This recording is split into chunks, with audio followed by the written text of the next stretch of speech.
clicked on this video, it means that you've waded through the much, much longer rhetorical appeals video, and I know it is not a perfect way to translate this information, but hopefully you can at least just like tune out and listen to the nasally voice I know that you've missed so very much from class. Ideally, this would be more of a conversation, a discussion that we'd have looking at different artifacts and analyzing them.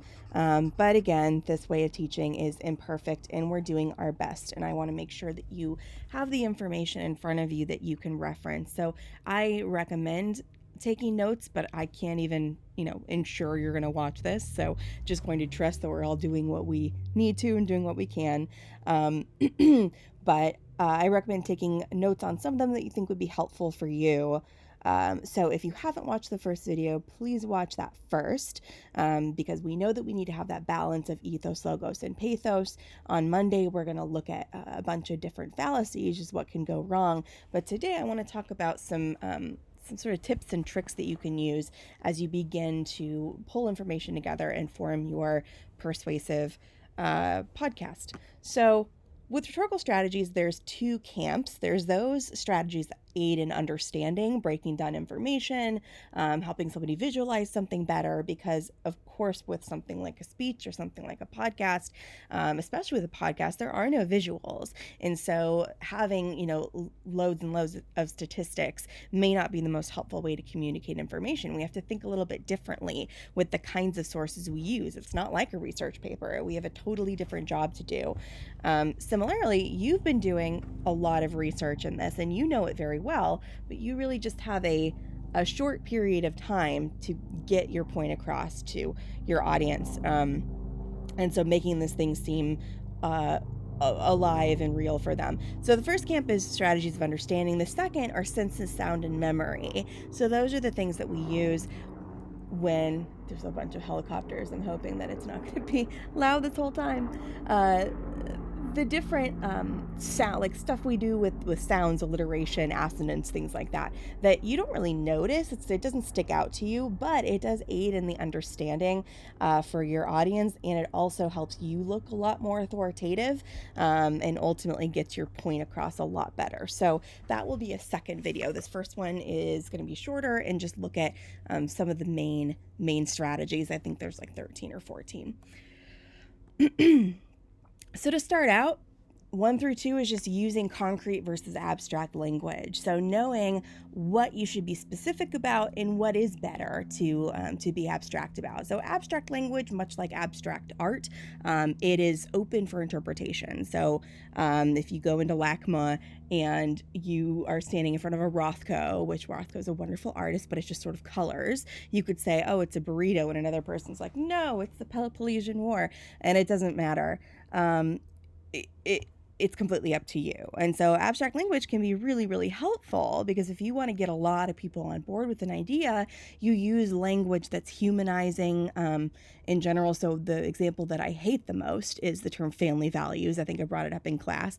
Politicians use family values as a catchphrase because it has this good connotation to it. Of course, I love my family. I value my family. Values are a positive word. So it could really mean anything. It's like an empty pocket to collect a lot of people. This is why you see it in poetry or worship songs or the music in general. But it can be tricky because anybody can interpret things into it, which is why we want to be as specific as possible when we're dealing with actual concrete. So concrete language is anything that you can experience through your senses. So visual, sight, touch, sound. So it helps connect logically. It's almost like creating a picture of that thing, like a 3D printer of that idea for your audience, even if they're not physically in front of you. It's the difference between saying, I'm going to go get food and I'm going to go get a California burrito from Albert Tacos. Clearly, I have not eaten lunch because all I'm thinking about is a burrito. You could even just say burrito is still a concrete word because it's specific. We can visualize burritos, but people might be visualizing different kinds of burritos from different places. So the more you can do to describe that, the more you've connected to your audience and you've forced them to think about exactly what you mean. Some of these are in Greek or Latin. So enumeratio is making a point with several concrete examples to the point where it's not even, you aren't really persuaded by the examples, you're persuaded by just the sheer amount of stuff that's in there.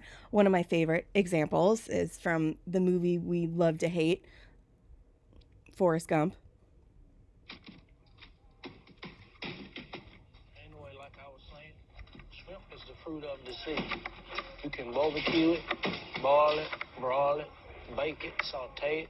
There's shrimp kebabs, shrimp creole, shrimp gumbo, pan fried, deep fried, stir fried. There's pineapple shrimp, lemon shrimp, coconut shrimp, pepper shrimp, shrimp soup, shrimp stew, shrimp salad, shrimp and potatoes, shrimp burger, shrimp sandwich. That's about it. So we could technically say that that is a good classical argument using rhetorical strategies, because the point, like he got his point across, that shrimp is a very multifaceted protein that you can use in a lot of different ways. And it wasn't like one of those dishes that was convincing. It was just the sheer fact that he had so many of them. So an example in the real world, Barack Obama, when he was speaking at Cairo University way back in the day when Obama was still our president, I miss those times, he was talking about how important American Muslims are to the U.S. And he just listed all of these things. He said, fought in our wars, served in government, stood for civil rights, started businesses, taught at your universities, excelled in our sports arenas, won the Nobel Prize, built our tallest buildings, lit the Olympic torch, example after example after example. And all of those examples have really positive language in them. And they highlight the values that we have as Americans, serving in government, protecting the country, civil rights, business, education, sports and entertainment, intelligence, all of these things we value a lot.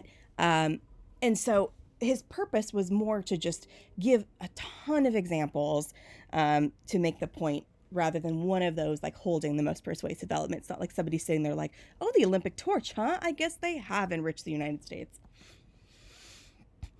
Denotation and connotation, I know I've talked about before, super, super, super important. Right now in your brain as you're going through, think about what sorts of definitions you may need to spell out for people. Are there any terms that somebody could misconstrue? Is yours one of those topics that are a little bit controversial? So things like racism or sexism, feminism is sort of the classic term that is really, really loaded. And when you drop it into a room, people put their own interpretations onto it. So in that sense, it's kind of abstract. So there's those who may think, oh, bra burning and like male hating, even though that's a different word, misandry. So when people are bringing up feminism, it's good to go back to the basic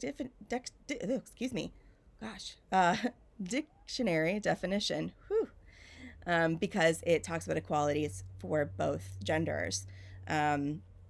And so you control the conversation by defining those words right away. And I suggest, as many of you did, to bring that to the forefront of your podcast as well. What terms do you just need to get off the table that are not open for interpretation? Connotation, however, is whatever people can sort of feel from that word. Connotation is one of the greatest tools that you have as a speaker, to plant these little minds, little emotional minds into your reader or your audience, so that they're going to feel a certain weight of something, be reminded of something else that you want them to. So if you use more positive language, positive adjectives surrounding a word or an idea, like that will come off on your audience. If you use more negative terms, that'll happen also. And so I love connotation, and I study a lot of documentaries because they are pretty much research papers come to life, and they're persuasive in many ways. So one of the classic persuasive documentaries is Blackfish. If you haven't seen it,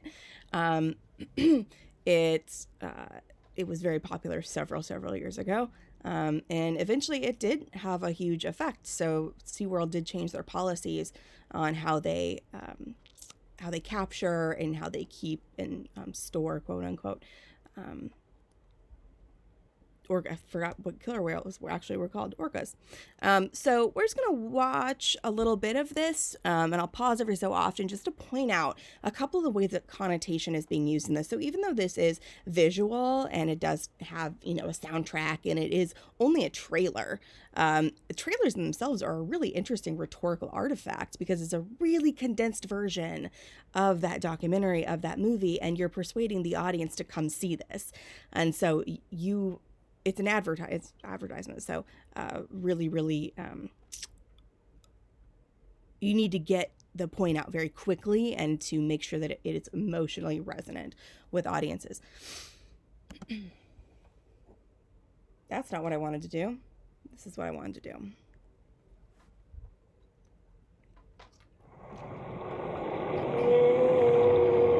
When you look into their eyes, you know somebody is home.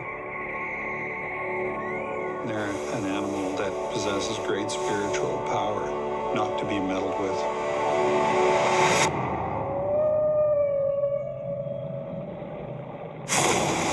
Orange County Sheriff's Office.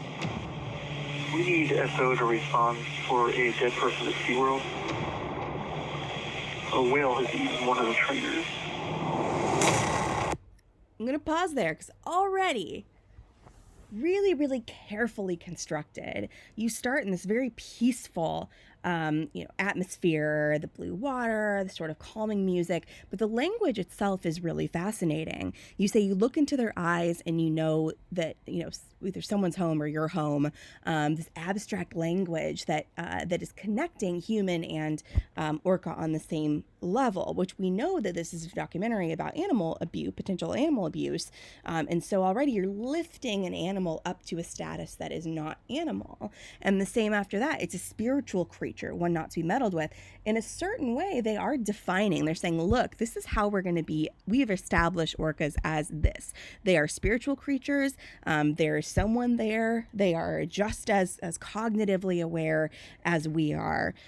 Because then when you have that really sharp transition into the violent splashing and the music changes and the 911 call, which that is triggering enough. There's a lot of connotation of that from, CSI Miami or Law and Order, where it's a moment it's frantic. We're familiar with hearing that dialogue from cinematic interpretations. It's even more sharp, which is tremendously more convincing because we feel outraged that there is some violence has occurred. Even the term eaten is so animalistic, but we've just been told that it's not really an animal, it's a spiritual creature. Oh, balls. Tilikum is the one that went after her. Dawn is the senior trainer here at Shamu Stadium. She captured what it means to be a SeaWorld trainer, that it made me realize what happened to her really could have happened to anyone. I've been expecting somebody to be killed by Tilikum. We weren't told much about it, other than it was trainer error. It didn't just happen. It's not a singular event. You have to go back to understand this. The speedboat herded them in, and they could just pick out the young ones. This is the worst thing that I've ever done. When Tilikum arrived at SeaWorld, He was twice as large as the next animal. We stored these whales in what we call a module, which was 20 feet across and 30 feet deep, and the lights were all turned out. Probably led to what I think is a psychosis. Okay, we'll move on from here, but again, a lot of language that we want to pull out of that. So one is the intentionality of the language of those of the fishermen. So they're talking about these young orca whales, and they mentioned that they were herded. So herded is a term we normally use for livestock. We don't use it for, let's say, our cats. We don't use it for even horses. It's kind of too much of a sheep and pig food that we eat kind of term. We certainly wouldn't use it for something that's been established as a spiritual creature. There are other words that they could have used. They could have used gathered. You could have used rescued. They all have the same sort of kind of movement attached to it, but the meaning is tremendously different. So by even changing that one single word from gathered to herded, it seems more outrageous because we're thinking about how these creatures are not like cows and pigs and sheep. They are these spiritual, incredible creatures. Same with how they're quote unquote stored. They say that they're stored in modules, which makes them sound like products instead of being housed, which is a much more humanizing word. So whether or not people thought about that language is a maybe, but it definitely is effective because this is obviously a really persuasive argument, and it's aided, of course, by music and those images of what it looks like a whale screaming, etc., etc. So those kind of words are helpful in situations like that, but they can be used very dangerously when you start to sandwich them around. So words are very porous, like sponges, and the more words that you put around a single word, the more it's going to absorb that kind of meaning. So if we learn from really young age, like when two things are next to each other, they have an association. We go through board books and kids books where it's like, here's an apple, here's a pear, they're both fruits. So just by seeing things next to each other, you associate them together. And the same thing happens with my least favorite example, which is this slogan now of radical Islamic terror. It's thrown around like it's one phrase. It all goes together. Really, they don't. Islam is a peaceful religion. However, the more that you show it on TV with the words radical and terror sandwiching it, radical is obviously negative, except for the way I use it, which is rad, which is like my carryover early 90s kid thing. And terror, of course, is very negative. And so Islamic now is infused with the negativity of that. And it's had a redefined meaning, which we have already seen is tremendously dangerous.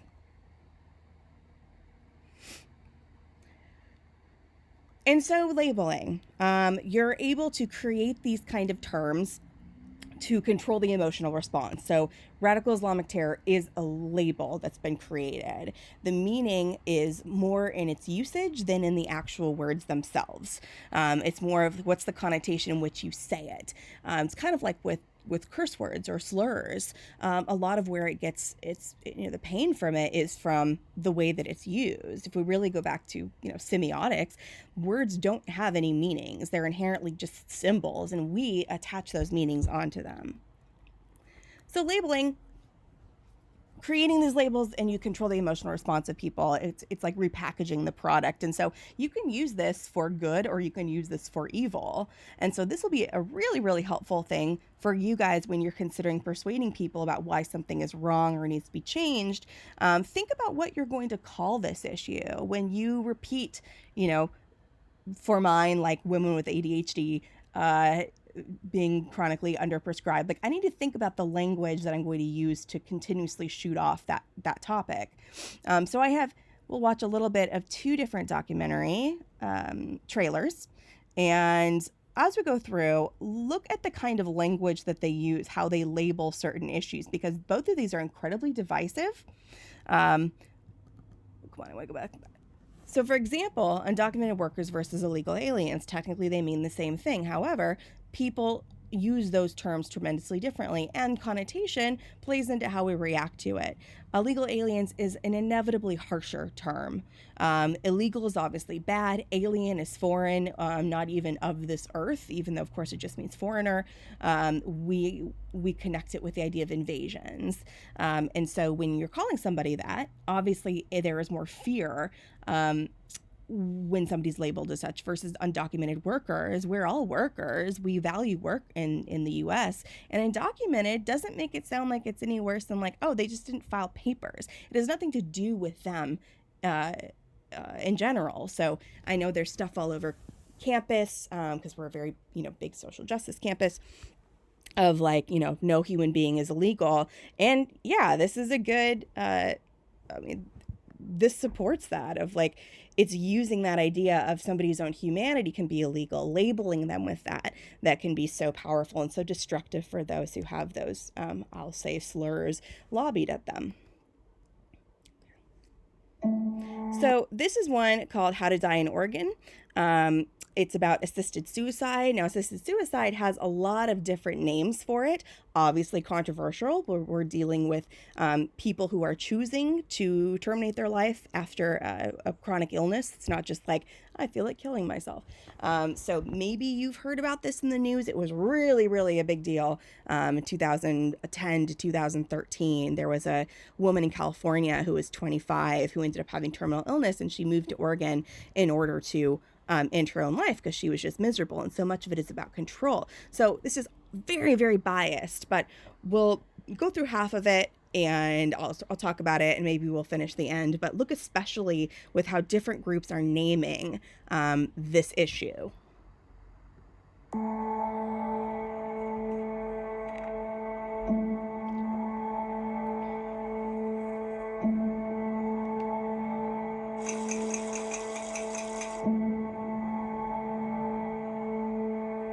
Before you take the medication, I'm going to ask you these 2 questions again. Sure.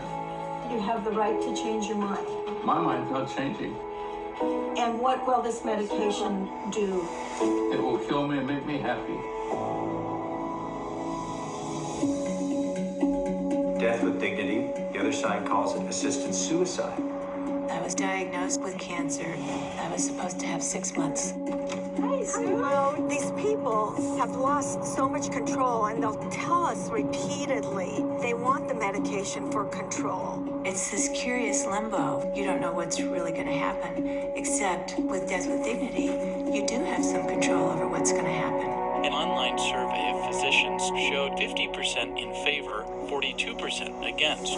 We have a tradition in this country to allow patients to deny care. But we've never allowed physicians to actively take somebody's life. That's not the practice of medicine. First do no harm is going to be different for every patient. So how are you feeling? Harm for some patients is saying, no, no, no, you've got to do this the way your body decides as opposed to the way you decide. My son has a little trouble with this. She says the cancer's come back. I have 6 months to live and things are going to be fine. That sounds like the opposite of fine. So one thing I wanted to note is how much abstract language plays a role in here. Even what her son was talking about, the definition of fine is up to interpretation, and that causes a lot of strife. Even the term harm, do no harm. Harm is very abstract. So what does that mean? It's sort of in the eye of the interpreter. And so abstract language can cause a lot of problems. Or open up very interesting debates, but hopefully you caught the assisted suicide versus death with dignity. And obviously you have death in all of those, but the word dignity obviously elevates one of them. Assisted suicide sounds a little bit more clinical, but of course suicide is such a loaded term and never used positively. I'm not saying that death is used positively, but death sounds more inevitable, whereas suicide does not. If I'm in that bed and I'm racked up with a stroke, that's what I want. That's the decent thing to do. So for once in my life, I'll be decent. If I had an option, I would prefer not to die. Thank you very much. The Oregon law has been thoroughly tested. Now it's time to get it going in other states. I just think a society has to be asked, is this what we really want? My husband did not feel that any government or any religious leader had the right to tell him how long he had to suffer. I understand there's a kind of dignity in suffering, but there's a certain grace in accepting the inevitable. I can't do anymore. I think all of us would like to have some options of how we'd take control of our life at the end. A lot going on in there. The word control comes up a lot. Obviously, that's very positive. That's a very convincing word to link up with this. Obviously, you can see that I've just been watching Bon Appetit test kitchen videos all the time and the news.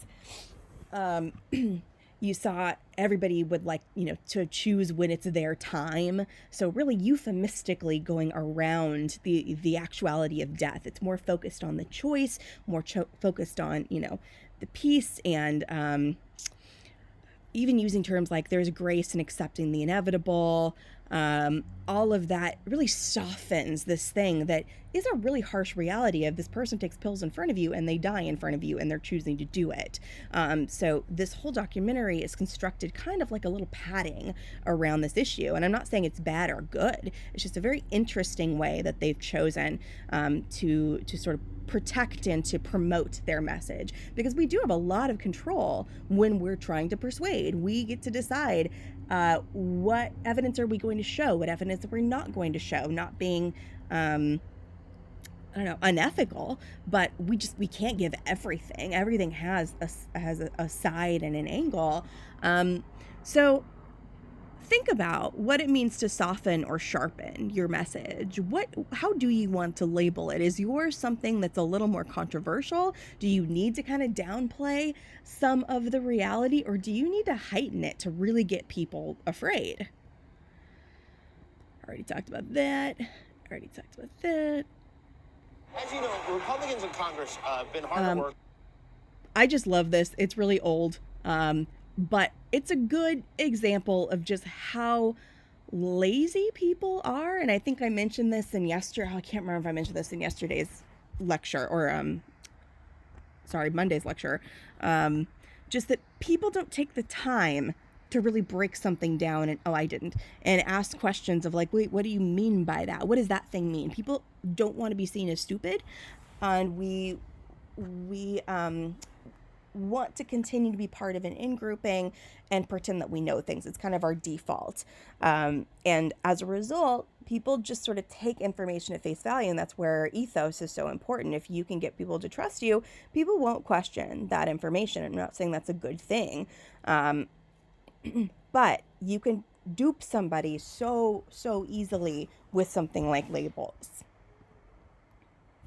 Looking to repeal and replace Obamacare right now. People have very strong opinions about the president's health care plan. And back in, I think in 2013, we conducted an experiment here on the show. We went on the street and we asked people which was better, Obamacare or the Affordable Care Act, which is anyone who knows anything about this subject at all knows. Obamacare is just a nickname for the Affordable Care Act. They're the same thing. So with all the attention being paid to the subject lately, we decided to ask this question again to see if Americans have learned anything over the last 3 years. And, well, let's see if we have. We're talking to people about health care today. Okay. Do you support Obamacare or the Affordable Care Act? Affordable Care Act. And why is that? Well, I mean, I'm not the biggest fan of Obama, so I don't support him in the Obama things that he's got going on. I'm actually really excited for President-elect Donald Trump, so. Right. So you don't like anything Obama does, and you prefer the Affordable Care Act? Absolutely. Do you support Obamacare or the Affordable Care Act? I support Obamacare. So if you were a senator and you could vote today, you would vote to keep Obamacare instead of the Affordable Care Act? Yes.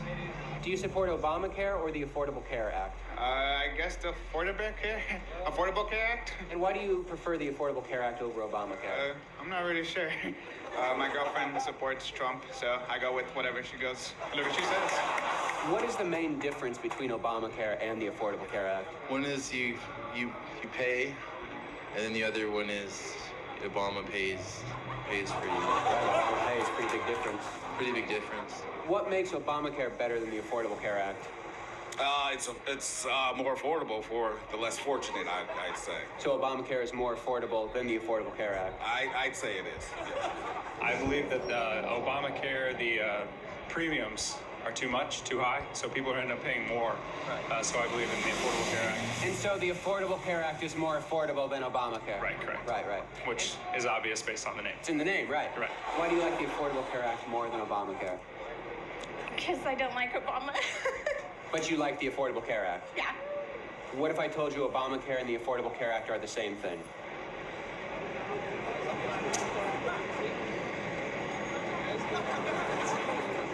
We're talking about health care with people out here today. Tight. Do you support Obamacare or the Affordable Care Act?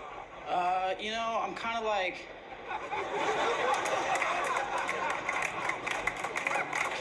Can you repeat the question? Sure, yeah. With health care, do you support Obamacare or the Affordable Care Act when it comes to health care? I guess I mean, Obama's pretty tight, so I guess I'd probably go. Yeah. How stoned are you right now? Pretty stoned. Right. Do you know what your current healthcare insurance plan is? I don't know, man. I don't even think I have health insurance. Not at all? No, I think my mom took me over health insurance. Shout out to my moms.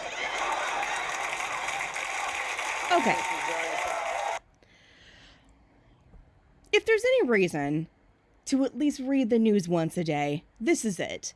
I do not want to turn on the TV and see you interviewed because you were stopped on Hollywood Boulevard and you sound like an idiot. No, I want you to sound awesome and represent Loyola well. Please read the news. I know it's unpleasant. And so these are very similar to slogans, which are just expanded labels. They condense a much larger field of beliefs into a single phrase. So, for example, the Make America Great Again hat, it's become so much more than its name. It's become a symbol. Like, it's now not even the word, but the red hat. It's very fascinating how language works that way and how we attach meaning onto objects. So now we'll even say, oh, they're a MAGA person. They're a Make America Great Again person, or Keep America Great, whatever, person. So suddenly this label, it's not even it's not even about the issue anymore. It's now labeling people. So slogans work in that way. Anti-gauche, you place a criticism and a compliment together to lessen the impact. So most of us are used to doing this if you've ever been in a relationship, and whether someone asking how they look or do you like my band's new single, you want to be very cautious in the way that you do that. So going with the same theme from Jimmy Kimmel. So the Affordable Health Care Act may lower enrollment, but it will slash taxes for the middle class citizen. By putting it in that order, it puts the negative, lowering enrollment, first, so that you kind of forget about it by the time that you get to the last point, which is a little bit better, slashing taxes. Great. That's the part that you remember. So when you're dealing with counter argument, which we'll look at the end of next week, think about this strategy of like, how can I kind of like squish in this criticism, but then remind my audience right away that actually either it doesn't matter as much, or like, look, there's this other benefit, look over here. Because if you swap it, they may slash taxes for the middle class citizen, but it lowers enrollment. You have the opposite effect. Formality and versus informality. A good one for you guys to start thinking about is, how low key do you want to be? How serious is your issue? Do you have the space to be humorous? Do you want to be humorous? Or do you want to keep a really formal, really serious attitude? So with the speech, you didn't have the same kind of freedom, and you do now. And if we look at sort of classical or traditional rhetoric, if we go back to someone like MLK, he spoke very, very formally because he had to. If you look at the language, it's beautiful. It's incredibly lyrical and intelligent and well edited, because it has to be. He was a black man in the 60s writing to white men, and he would not be taken seriously. So if you don't think that you're in a position to speak very authoritatively about your topic, up your formality a little bit. This is not to say that he was not skilled enough to talk about the topic. He was, but the social and historical context surrounding him made it so that he was not believed. Versus during 9/11, then President Bush used a lot of just like low-key phrases. So they wanted dead or alive, bring them on. And it worked. It's what people needed at that point. They didn't want a really formal president. They wanted somebody who sounded kind of like an old Western, figure. It made people feel comforted. And also he already had the authority, so he could kind of do what he wanted. So it was okay to be informal in that regard. Enactment is when a speaker or writer is an example of the claim. I think Jared brought this up in his speech. He's talking about race and diversity, and he started with the story of his mom. I might have brought that up in the last lecture. I swear I'm not just thinking about Jared's speech all the time. So whenever Obama would talk about race, he is an example of the claim when he's talking about sort of moving past, where there's more advantages for people not based on the color of their skin. Obviously, he's the first black president, so first president of color. So he was an example of the claim that he was making. Identification is using really positive language, positive associations between yourself and the audience. So it's using, again, connotation. So another Obama quote, we have, my parents shared not only an improbable love, they shared an abiding faith with the possibilities of this nation. They imagined me going to the best schools in the land, even though they weren't rich, because in a generous America, you don't have to be rich to achieve your potential. So many positive words. We have parents sharing, love, sharing again, abiding, faith, possibility, nation, imagine, best. Even schools is a positive. Land, yeah, land's positive. Weren't rich. Rich is still a positive word. Generous, America, rich again, achieve potential. I have 23 generally positive words. This is what Hillary used a lot in the debates in 2016, but unfortunately, there are really no matchup against really strong appeals to fear, which we'll look at next week. Anecdotes work great. A lot of you guys were already using these. I suggested in your speech grades to amp up anecdotes because they're very connecting. They connect on a pathos level. So again, I'm not going to read this, but Obama used a lot of anecdotes where he brought in his own experiences and tied it to his argument. It helps you connect more with the rhetor, and it helps you sort of see the humanity of an issue. Figurative language is very helpful for illustrating unfamiliar or difficult concepts. We can kind of go back to our English classes for a couple of these. Analogies, fantastic. I use analogies all the time when you're comparing two things that are not really connected, but it helps you explain something that maybe is a bit more unfamiliar. Even though he's no friend of mine, the analogy of draining the swamp during the 2016 election was really good because draining the swamp became a hashtag. It's very visual. You have this this visual of like, oh, you drain a swamp. Swamps are kind of gross and nasty, and you drain a swamp if you want that swamp to be clean, I guess. And the analogy was he was talking about getting rid of what he saw as corruption in the White House. And so for people who don't really understand politics very well, especially the majority of his voter base, let's say in places like the South, they won't really understand what corruption in Washington means. They clearly don't. But when he used this analogy, the visual made sense to them. You drain things that you don't want, this act of cleansing and cleaning and keeping something open and pure and new. So it worked very well. Illusions, larger metaphors, which reference things from our shared knowledge, history, Bible, Greek, Roman mythology, Shakespeare, etc. I thought I had a newer one up there, but I guess not. So a lot of people will use like, oh, that policy was like a Trojan horse, which if you've read the Iliad or know about the history, the Trojan horse, it was this war horse that was given as a gift, and then inside of it were all these soldiers, but they didn't realize that. So the analogy is, or the metaphor is that you're sort of hiding something destructive and something that looks like a gift. So people use that a lot, using Good Samaritan. Even those who have not read the Bible are pretty familiar with the idea of a good Samaritan because we use it a lot. Personification, very, very helpful. We use this a lot in business. So something like healing, our housing market is healing. Our electronic systems have self-healing power grids, people getting back on their feet. Like all of those are human things, but we're attaching them onto non-human things because it helps us understand. We don't really understand what it means for a housing market to get back on track, but we understand healing. And so if we attach that very familiar thing onto an unfamiliar thing, we're going to get it a lot easier. And the last one, imagery. This is a very key one for you guys to use to help us visualize what's going on and also get your point across. So I found this in a magazine when I was at the dentist or something, and I took a picture of it, and I think about it often. It was literally just like a piece about liposuction, which I would never read if I was not sitting at the dentist waiting. And this was a couple lines from it. And as I go through, look at the kinds of visual images that like pop into your head and think about what what do they want us to think about liposuction? So a powerful piston-like machine is turned on to suck up the fat. Meanwhile, the patient's skin, which has evidently grown accustomed to those fat deposits, is putting up a valiant fight to keep them. This requires several burly assistants to hold the patient down on the table while the surgeon works. In the next hideous scene, fat can be seen moving through the transparent tube. No more than 2,000 cc's are removed at any one time, the doctor says, showing us what looks like an extremely heavy 2-liter soda bottle.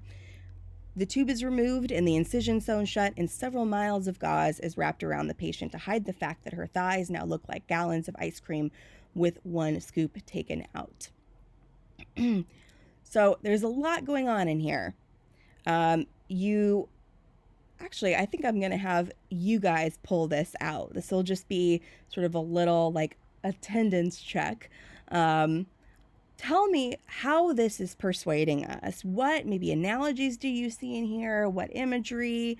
What are they using to make us think that this that liposuction is a horrifically violent scene, and also helping us understand it, because most of us, I don't believe, have gotten liposuction. I have not.